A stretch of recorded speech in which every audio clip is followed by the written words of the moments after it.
పంచతంత్ర కథలు. పంచతంత్ర కథలకి స్వాగతం.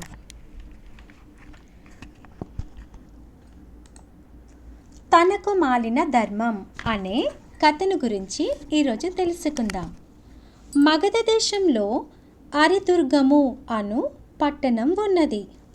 ఆ పట్టణంలో శుభదత్తుడు అనే వ్యాపారి ఉండేవాడు. అతడు కోటీశ్వరుడు, కానీ సంతానం లేదు. అందువల్ల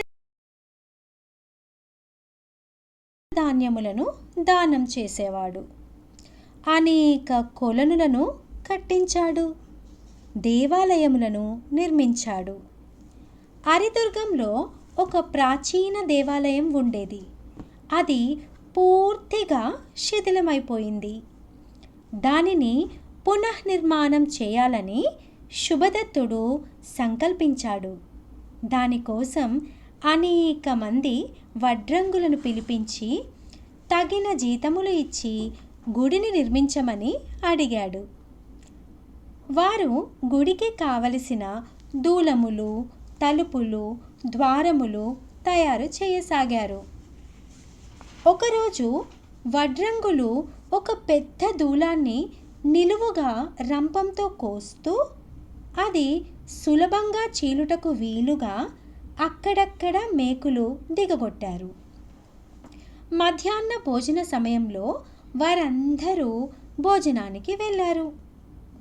గుడికి సమీపంలో ఒక చెట్టు మీద అనేక కోతులు ఉంటున్నాయి. అవి క్రిందకు దిగి గుడి గోడలు ఎక్కి ఆడుకోసాగాయి.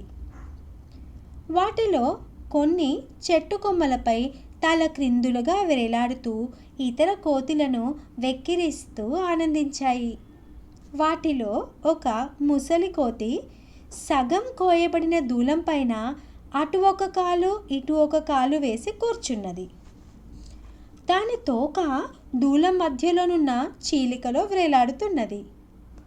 కోతి దూలములో దిగగొట్టిన మేకును బలవంతంగా ఊడదీసింది.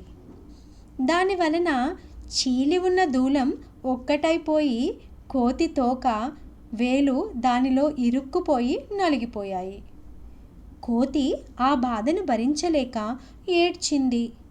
చివరకు బాధ తట్టుకోలేక చనిపోయింది. అందుకే అనవసరమైన పనుల జోలికి పోయి ప్రాణాల మీదకు తెచ్చుకోరాదని మన పెద్దలు చెబుతూ ఉంటారు.